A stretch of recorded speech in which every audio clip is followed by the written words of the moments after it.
Coil, and I'm an author for Pieces of Learning.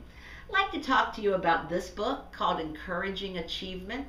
And in my thoughts about encouraging achievement, I really thought carefully about the first word of the title. I knew I wanted to write a book on achievement, but I didn't know exactly how I wanted to approach it till I started thinking about a lot of our kids seem to be very discouraged.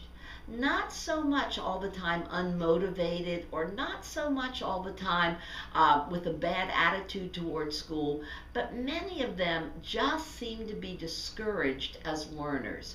So I thought, would there be some things that I could do, that I could write about, that would show teachers how we can encourage our students?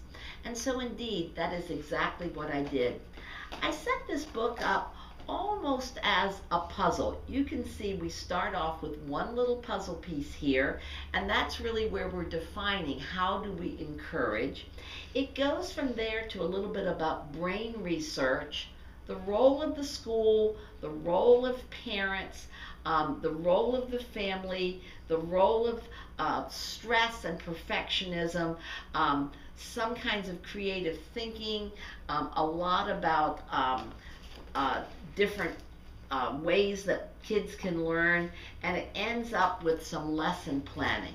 My idea was that if we took each piece of how we can encourage students, start off with one, introduce it.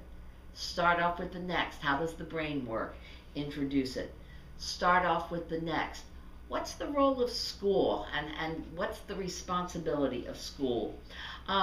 What's the responsibility of students? What's the responsibility of parents, and so forth? By the end of this book, we would have the whole puzzle piece together.